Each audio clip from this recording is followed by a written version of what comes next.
Most people think stress is something that happens to them. The Stoics knew the truth. Stress isn't an event, it's a response. And every response is a choice. Marcus Aurelius ran an empire. Epictetus was born a slave. Seneca faced execution. And yet, none of them broke. Not because their lives were easy, because they built habits that made chaos irrelevant. Today, I'm giving you 7 of those habits. Simple, ancient, and so powerful that modern neuroscience is just catching up. Stay with me, because habit number 3 is the one most people get completely wrong. 1. Own your morning before the world does. The Stoics called it the Praemeditatio Malorum, the morning reflection before you check your phone, before the noise begins. Sit, breathe, and ask yourself one question. What is in my control today, and what is not? That's it. 60 seconds, every morning. Because stress multiplies when you chase things you cannot control. And this habit trains your brain to stop chasing. 2. Speak less, observe more. Epictetus said, "We have 2 ears and 1 mouth for a reason." Every time you react without thinking, you hand someone else the keys to your peace. The habit? Before you respond to anything stressful today, pause for 3 breaths. 3 breaths. That gap between stimulus and response, that is where your freedom lives. Free. And listen closely here, because this is the one people misunderstand. Stop trying to feel better. I know, that sounds wrong. But the Stoics didn't chase happiness. They practiced equanimity, a steady mind, not a happy one. When something goes wrong, don't ask, "How do I feel better?" Ask, "What does this teach me?" That single reframe rewires your stress response. Over time, nothing hits the same way. 4. Do one hard thing daily, voluntarily.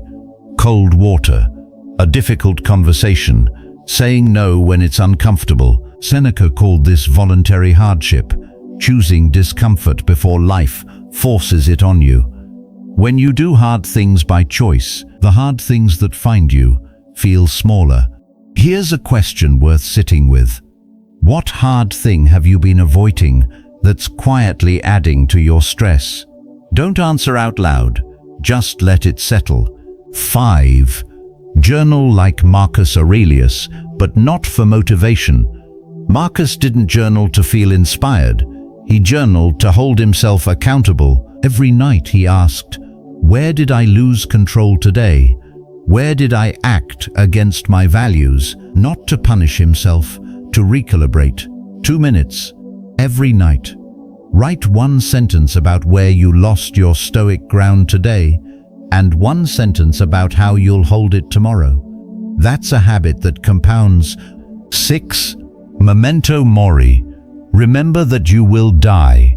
Not morbid, liberating. The Stoics meditated on death daily, not to become dark, but to become present, because when you truly remember that your time is limited, the thing your coworker said, the traffic, the opinion of strangers, it all becomes very small, very fast. Ask yourself once a day, does this matter in 5 years? If no, release it now. 7. Choose your circle with the same discipline you choose your thoughts. Epictetus was clear. Tell me who you spend your time with, and I will tell you who you are becoming. Stress is contagious, but so is calm. Audit your 5 closest relationships. Not harshly, not coldly, but honestly. Are the people around you building your peace or slowly eroding it? You don't need to cut everyone off. You simply need to be intentional.